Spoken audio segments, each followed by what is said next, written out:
From what we know of her movements thereafter, Mary got changed into a rayon acetate nightgown, black slippers, sat down in her overstuffed upholstered chair, and lit up a cigarette. On July 2nd, Mary Reeser's landlady, Pansy Carpenter, approached Mary's door to deliver a telegram, but she quickly felt that something was terribly wrong. Mary's doorknob was hot to the touch.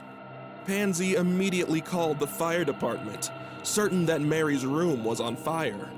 She wasn't answering and the situation looked dire.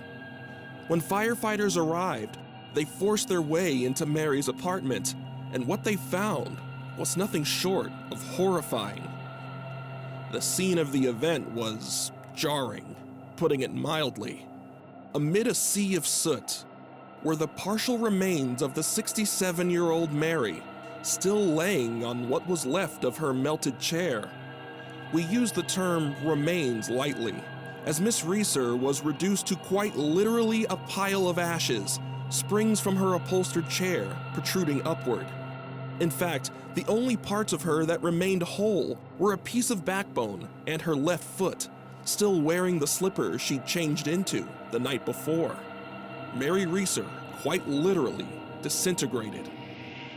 As investigators examined the apartment, an unexplainable series of details made themselves known throughout the apartment.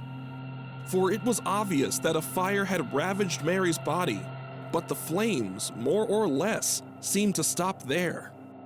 Much of the immediate area was touched not by flame, but by its byproducts.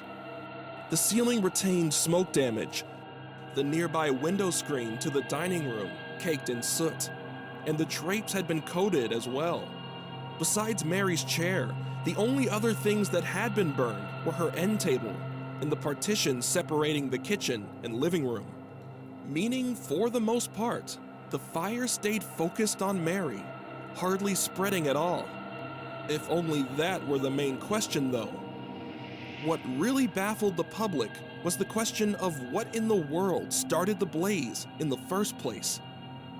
The most prominent theory was that Reeser fell asleep in the chair with her cigarette in hand. Richard Jr. made it clear to police that she told him about the sleeping pills, so maybe Mary accidentally caught fire while sleeping. But it still didn't make any sense. There just weren't enough pieces to form a full picture. On top of missing details, investigators found literally no accelerant in her room to create a fire